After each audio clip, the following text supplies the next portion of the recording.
पहिला मैले अंगुरको हाँगा सारेर त्यसपछि फलाएर त्यसको रिजल्ट बनाएर अनि सर्ट भिडियो बनाएर हालेको थिएँ हैन।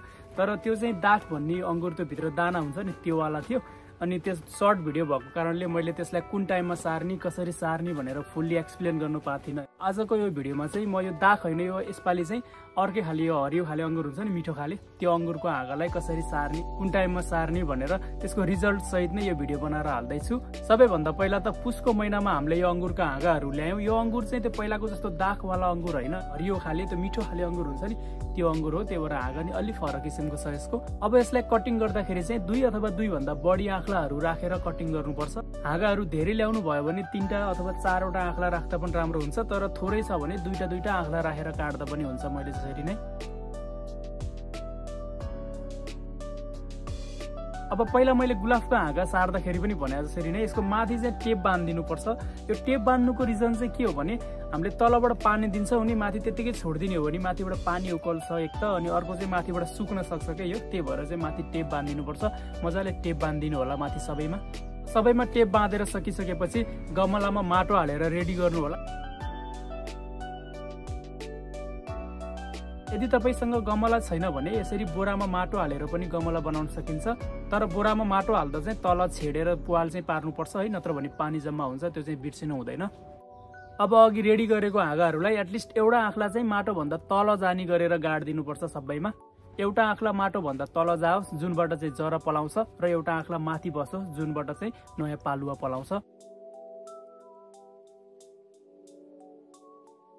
अब सबैलाई यसरी माटोमा गाड्दिसकेपछि हामी यसलाई आफूले कहाँ राख्न सकिन्छ, घर नजिकै पानी दिनलाई सजिलो हुने ठाउँमा चाहिँ राख्न सकिन्छ। मैले अघि भिडियोको सुरुमा नि भनेको थिएँ मैले यो पुसको अन्तिमतिर यो हाँगाहरू यसरी सारेर छोड्दै थिएँ।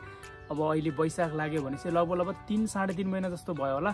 मसँग अब पुरै भिडियोहरू खिचेर राख्ने त्यो लुप भिडियो बनाउने क्यामेरा त छैन, त्यही भएर बिचमा खिचेको अलिअलि यो सर्ट अलिअलि चाहिँ छ।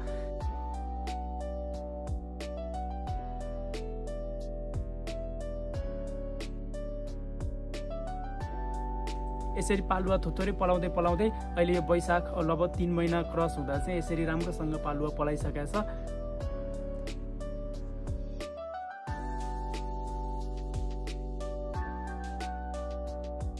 अब यसलाई अझै केही समय मजाले यही गमलामै हुर्काएर अर्को वर्षतिर सार्ने हो भने एकदमै राम्रो हुन्छ। तर अहिले नै माटोमा सार्दा पनि यो सर्छ, किनकि यसलाई उखालेर हेर्दा जरा पनि हालिसकेको रहेछ है। तर तपाईँले सार्ने बेलामा चाहिँ मैले जसरी यो माटोबाट अलग नगर्नु होला। मैले त अब तपाईँलाई देखाउनको लागि जरा यसरी पलाउँछ भनेर देखाउनको लागि उखालेको हो। अब यो सायद मर्छ होला किनकि यो अब जरा हल्लिसक्यो है, तर हाम्रो चाहिँ अरू पनि छ, त्यही भएर मैले यसलाई खासै वास्ता नगरिकन उखालेर तपाईँलाई देखाइदिएको हो।